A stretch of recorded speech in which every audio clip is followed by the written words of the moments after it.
The next gen Tata Tiago. Dual tone interior, dual smartphone deck but wireless charger. Zip fast 100% watt shakmat bercedian, blind view monitor, baki way. Tek kum ki kaliram, hagador ke bejam, tak saupoint rewlak. Just wow.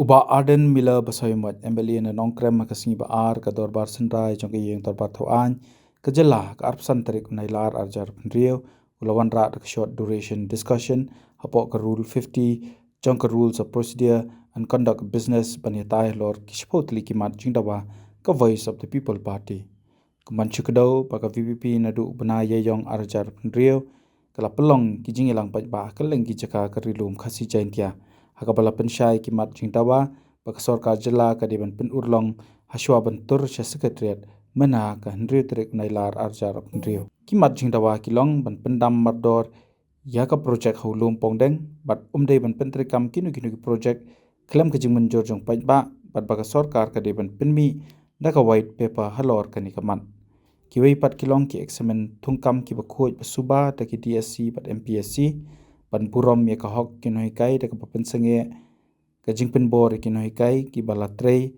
slem ban pass ye ka emten ka VPP ka dawaru batei ban sange ka jingthung kam ye ki bala shongthai ban penne ye ka khndo jung upat ba ka taban sange ye ka jingli lam khndo ban khang ye ka jingwan rung tu ki mender ban yada ye ki nong shong shnong ha khapot nangta ban pensange ye ka jingwan rung tu ki mender spo Meghalaya yada ki trai muluk bat ka khndo jung ki hakitahan kapot ban pensange yaki karkhana snakok bat simen kum kasin jaman yada yaka mariang bat ban num yepen yaka koi kakhya jong ba shushu ko VP kala dawa ban jurib bat be no yaki mender shong be an ban weng no yaka jingkhang khai doyong ban ailat ye baro ban ti doyong kat kum ka an bat ban weng yaka jingkhang ti mau ti siap hapo ka jela halor kini kimat uba Ardent ula dawaru baka public hearing ban yo klong motion Jongga Shri Cement Limited halum serman deban pendu namar kamshim la ya katkum ki kendon padaba penkot ika jingkran jong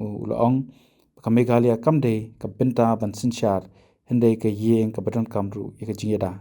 So this is not simply a question of whether one project should be constructed or not. It is a fundamental question of who has the right to decide the future of Meghalaya's land and natural resources. So no development project should be imposed upon the people without meaningful consultation, transparency, and consideration of its social and environmental consequences. Land in Meghalaya is not merely an economic commodity, as I used to say, sir. For indigenous communities, land is identity, livelihood, inheritance, and a connection with generations yet to come. The government must therefore disclose the complete details of the project, its environmental implications, land requirements, rehabilitation measures, financial commitments, and the benefits that will actually accrue to the people, which is why we demand for a white paper. We would also like to know whether the proposed hotel or project will be managed exclusively by the Taj Group or an individual. Because, sir, the talk is doing the round that an individual by the name of Hynrei is actually the owner of the project. So I do not understand why the government is so beholden with this person. We have received information that he is doing a lot of works through backdoor and seems to be in every business. So I was told that even the development of multi-purpose event ground at Rongalgre, East Garu Hills, on the tourism department was being carried out by him without a proper valid work order. The government is also making effort to give him permission to set up a liquor factory at Mendipatar, and the land for this purpose has already been allotted. He is also carrying out construction work of Eclavia Model Residential Schools, EMRS, in some blocks. So we feel that the government cannot call it development when the people who own land are made to pay the price of that development. Our position is very clear, sir. Development must be people-centric, environmentally sustainable, and based on consent and transparency. Not secrecy, no coercion, or background transfer of control over land. Meghalaya land is not the government property to be distributed at will. It is the inheritance of its people and a responsibility to future generation. The second demand, sir, is stop harassment of teachers, respect experience, and withdraw anti-teachers policy. So teachers who have spent decades educating our children cannot be easily treated as though the entire service and experience have no value.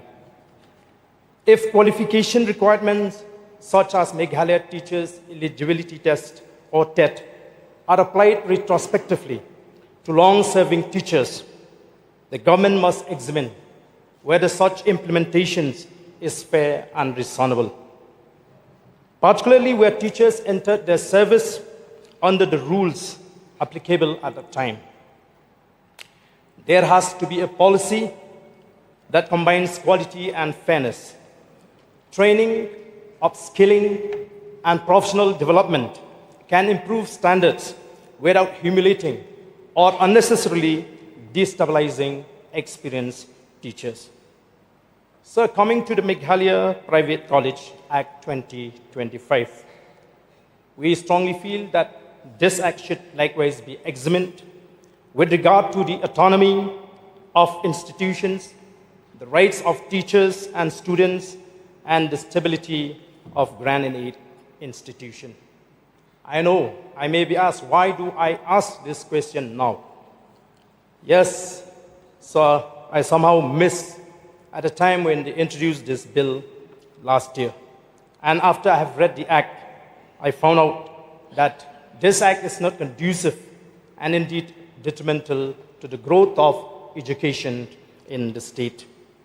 So we also notice that the government is surreptitiously withdrawing UGC pay scale, which was introduced in the state after statehood.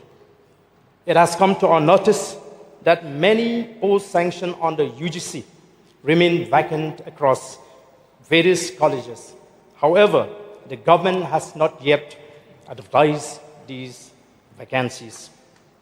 So efforts of the government to dilute the deficit system, which has greatly contributed to the good of education by attracting qualified people to the teaching profession.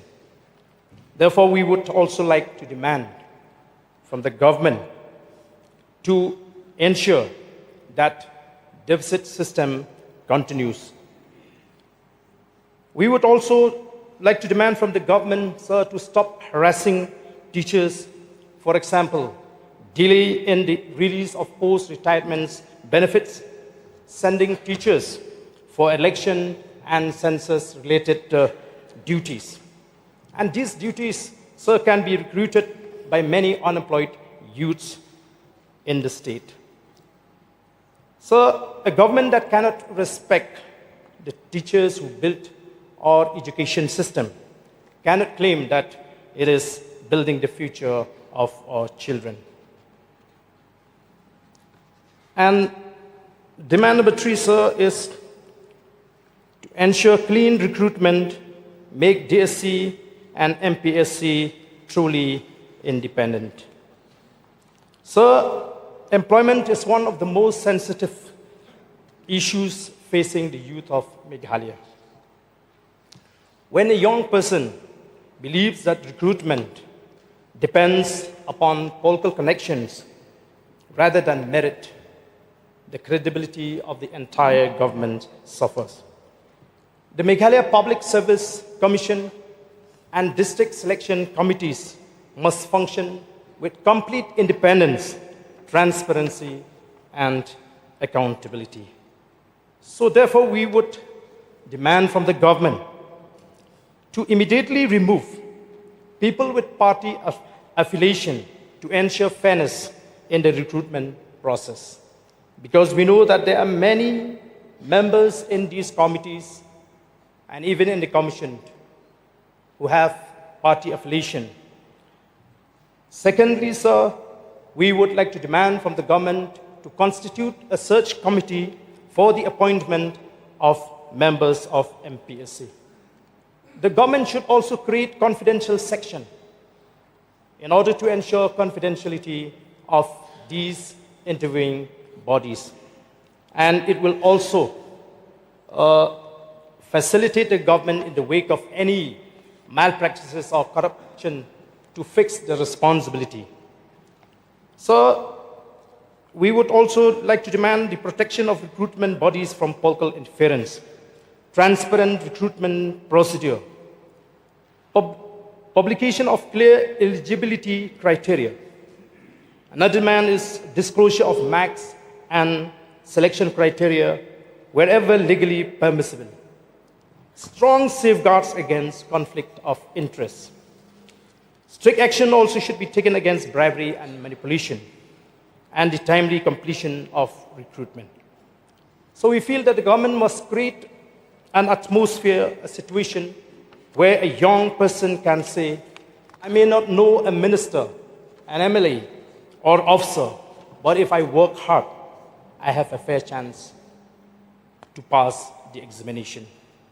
So that is what equality means in practice. So we have a case in point where malpractice and favoritism were found in the recent examination conducted by West Giant Hills District, DSC. We have with us the proof that what we were claiming is not an attempt to defame the government, but actually it was based on facts. We had brought this matter to the notice of the government through the Chief Secretary, sir. However, to our surprise, we received no positive response. And the letter that we have written to the Chief Secretary is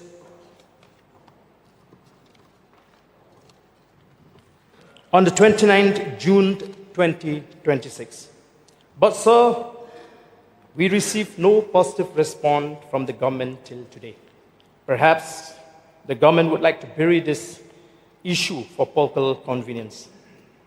We therefore strongly demand, sir, from the government to cancel the entire examination process and immediately constitute an inquiry. And here is the proof, sir. We managed somehow to get this valid proof, where there are some roll number 14370, roll number 14406, and roll number 14447. And you'll find that in this OMR, this roll number 14370, the answer is only 4 out of 50. And another candidate, roll number 14406, his answer is only 6 in this OMR sheet, sir. And roll number 1447, his answer is only 3 out of 50. And these 3 candidates managed to appear for the examination, the personal interview. We were told that these are the candidates, the supporters of some of the politicians. So therefore, sir, we feel that this is a fit case for the government to cancel this entire examination and constitute an inquiry and immediately investigate into the matter and fix the responsibility accordingly. Sir, the demand number 4, stop job extension to retired employees. Give youth their rightful opportunity. This issue is not about disrespecting experienced officer. It is about ensuring generational fairness of public employment. When retired employees are repeatedly given extensions, or re-engage in positions that could otherwise be open to eligible candidates. Thousands of qualified young people may feel that the doors of government employment are permanently closed to them. The government should therefore establish clear and transparent criteria for any extension or re-employment after recruitment. After retirement, I mean to say so. Such arrangements should be based on genuine necessity, specialized expertise, and public interest, rather than convenience or personal preference. So at a time when educated youths are waiting for employment opportunities, government must demonstrate that public service is not an exclusive preserve for a small circle. Retirement should not mean the end of contribution, neither should it mean the beginning of permanent occupation of opportunities meant for the next generation. Another serious issue that I would like to bring, which relate to employment, is the continuous irregular payment of salary to home guards, casual employees, muster roll in different departments, and even in same secretariat. I was also informed that there's no attempt to regularize the casual employees in MEECL, though they have served more than 20 years. And even in social welfare department, many employees are facing the same problem for non-regularization, though they were appointed against a sanctioned post for more than 17 to 18 years of service. So what kind of employment is this? This is the result of the failure of the government to have a transparent and a robust recruitment process. So another demand is about the protection of public land, stop backdoor sale, leasing, and illegal acquisition. Land is perhaps the most sensitive issue in Meghalaya. Any alleged transfer, leasing, acquisition, or alienation of public land must be subject to law, transparency, and public accountability. There must be no mechanism by which public land can quietly move into private or corporate control.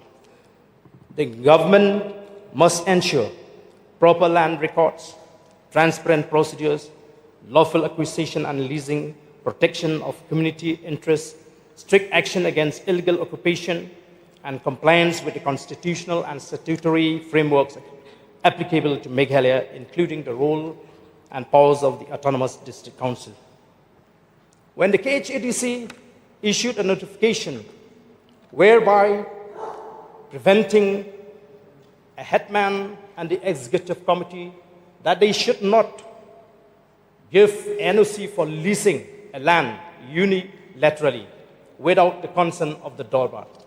There has been a serious attempt to misinform the people, mislead the people as if the Boys of the People Party is against this institution. However, sir, that is not the case. We want to ensure that community land should be protected, and if a community wants to dispose that land or lease out that land, members of the community in that locality or in that village should be taken into consideration.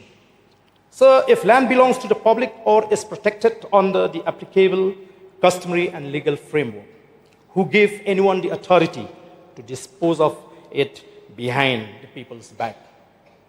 I remember when we debated in this August House at the time when they introduced this investment bill, which has become an act.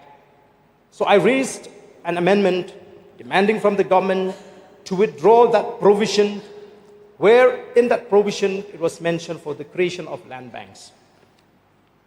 And the government ultimately accepted and withdrawn the provision for the creation of land banks. However, sir, it is very sad to say that the withdrawal of this creation of land bank from this act is only to be created through backdoor. Everywhere you will go, you will be informed that some individuals, they are busy finding huge tracts of land to buy, which they will ultimately sell to the government. So this is a very serious issue, sir, which we feel that such practice should be stopped, and in case of any requirement for land development or for any project, the people of those villages or locality should be taken into consideration. Development cannot become an excuse for land alienation, sir. We know that once land is lost, money cannot buy it back. And once community rights are surrendered, generation may pay the price. So, number 6, secure Meghalaya, stop illegal influx, and protect border communities. Why we decide to raise this issue? Because we know that there is an ongoing influx in the border areas, especially in the West Khas Hills district. So border security is not merely a national security issue. It also a question of livelihood, demographic stability, law and order, and protection of vulnerable border communities. The government, therefore, must strengthen border management through better coordination between the state administration, police, border agencies, and the union government. There should be effective border surveillance, proper documentation and verification, stronger intelligence gathering, protection of vulnerable border areas of villages, better infrastructure and border communities, and firm action against trafficking, smuggling, and other illegal activities. The objective should be to identify persons who are unlawfully entering or residing in the border areas. Border communities should not be left to carry the burden of an issue that requires coordinated action by the entire state machinery. So another demand is to stop coke and cement plant to protect environment and public health. So Meghalaya cannot sacrifice its forests, rivers, agricultural land, and public health in the name of industrialization. The question is not whether Meghalaya needs economic development. Of course, it does. The question is what kind of development we are willing to accept.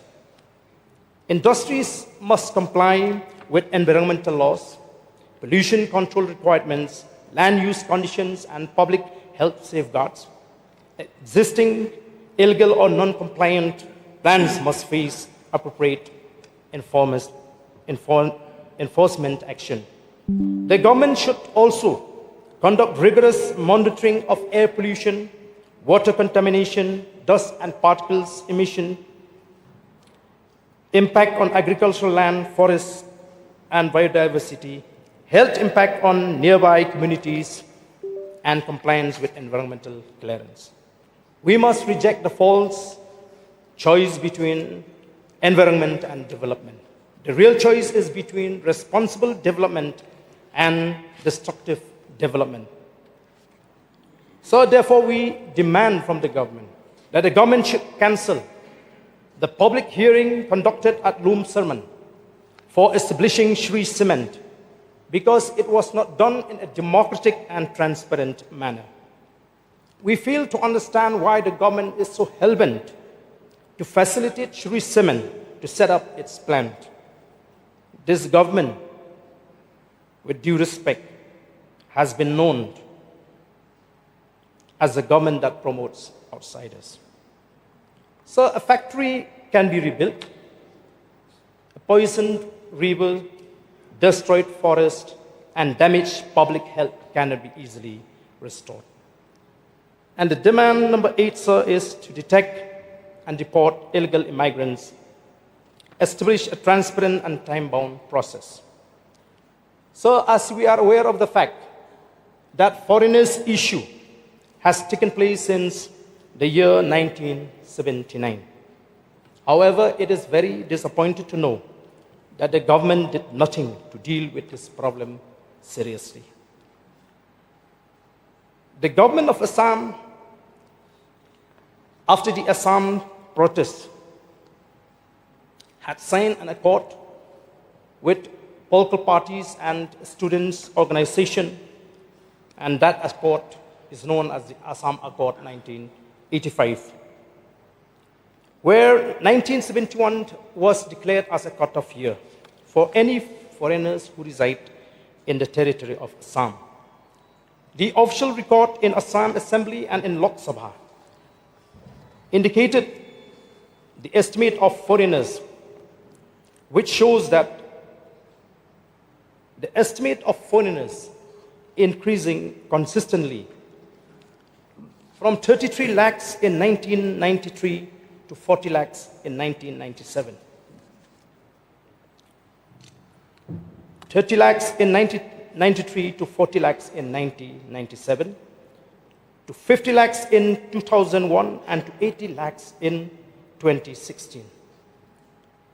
As per the statement of one writer from Assam in his book named NRC, Turning Hope into Despair, I quote, sir, "There is not a single indigenous Muslim MLA in the Assam Assembly with a strength of 126 MLAs at present. In 2001, Assembly election, 31 Muslim MLAs were elected, none of whom belong to indigenous Muslim communities." It shows that the government of Assam knows the figure of these foreigners that are there in the state of Assam. In contrast, Meghalaya did nothing in this connection. Lately, what happened? What are the steps we would like to know taken by the state government in the wake of severe military crackdown in Myanmar in August 2017, which led to the mass exodus of Rohingyas, where around 7 lakhs Rohingyas fled to Bangladesh and thousands to India. Also, after the Manipur crisis, which led to the moving away of Manipuri residents from Manipur to neighboring states, which I'm sure they must have entered and perhaps assimilated even into our state. I understand that during the crisis, we cannot say no on humanitarian ground. But the question is, do we have a proper record about the number of people who came to Meghalaya for shelter? The government, sir, should establish an effective system to identify persons who are unlawfully residing in Meghalaya, verify their status through lawful procedures, and take appropriate action in accordance with applicable law. The problem should not be allowed to continue indefinitely through administrative inaction. A credible mechanism should include proper verification of identity and nationality, coordination with relevant central authorities, identification of vulnerable border areas, action against persons facilitating illegal entry. We have seen in media reports, there are some people who facilitate the entry of foreigners into the state by paying them 10,000, 15,000. So therefore, sir, action should be taken against those people and appropriate legal proceeding before removal or deportation where required. The government must distinguish between legitimate residents, citizens, migrants with lawful status, and persons who have entered or remained unlawfully. The demand is therefore not for arbitrary action, it is for effective enforcement of the law. So, the demand number 9 is to lift the ban on coal mining, ensure equal opportunity under the law. Coal mining is one of the most contentious issues in Meghalaya because it involves a difficult balance between livelihood, traditional practices, environmental protection, and the rule of law.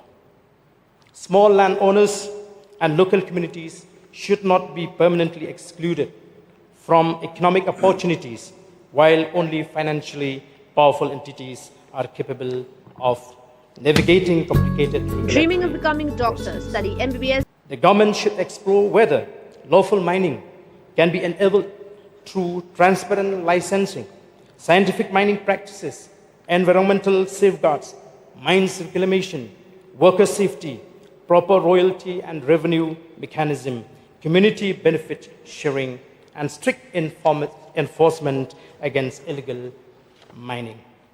We understand that if mining is permitted, it must be permitted legally, scientifically, and responsibly, not through illegal extraction and not through monopolistic control.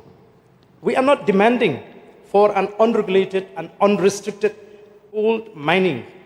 We are demanding a lawful framework in which the small miner is not crushed by the system while the powerful find a way round it. And number 10, sir, the demand is to lift the ban on stone and sand mining, protect livelihoods through sustainable regulation. Stone and sand are essential to construction and infrastructure. A blanket restriction, if not accompanied by a workable legal alternative, can create serious consequences for workers, transporters, contractors, local communities, and consumers. But environmental protection cannot be ignored either. The solution should therefore be regulated and sustainable extraction rather than either complete prohibition or unrestricted exploitation. The government should identify scientifically suitable mining areas, establish carrying capacity limits, regulate extraction, prevent mining in ecologically sensitive zones, and ensure restoration of degraded areas. There must also be strict action against illegal extraction and transportation. The objective should not be to create a system where people can earn. The objective should be to create a system where people can earn a livelihood, government can collect legitimate revenue, construction can continue, and the environment remains protected. The choice is not between livelihood and environment. The responsibility of the government is to protect both. So these 10 demands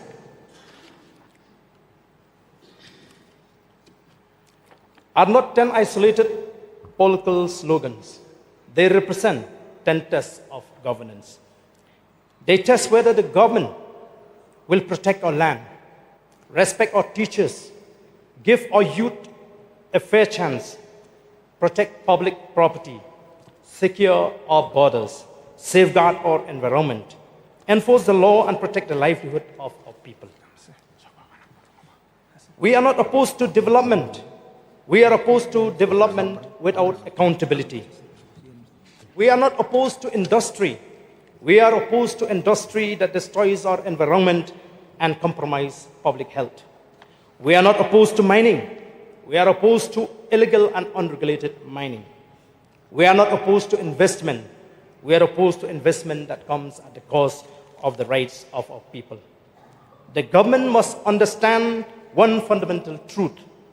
Meghalaya is not only a territory to be administered, but a homeland to be protected. Our land is not for sale. Our environment is not expendable. Our youth cannot be kept waiting. Our teachers cannot be humiliated. Our recruitment system cannot be compromised. Our borders cannot be ignored. And the law cannot be selectively applied. Therefore, these 10 demands are not demands for political favor. They are demands for justice, transparency, accountability, and responsible governance. Let the government choose its side, the side of opacity and privilege, or the side of the people of Meghalaya. Habatin, pej bahagi kishab plus F. Ka plus F? Hakabam bangibam dunaki eki bataya kamet. Namar kata habathiru atau kau kamlu ka umpnyang kadut pej ya kishab plus F haka jingsom. Yaki nutrient kumki vitamin bat ka ayan la icon diat bada ka bathau bha kam kta ika dur jingki marbam ka jing mat lani ka rukom shed yaki balehi banai kita kadon ka we ka jing mentoy ba kongsan ka kot ka kia ka nutrition ba khambha ka jing im ba khambha pendon kam daki marbam medon ka sharp plus F menta kasni Lawan Ra Shafi Lingba ko office jong Commissionerate of Food Safety Meghalaya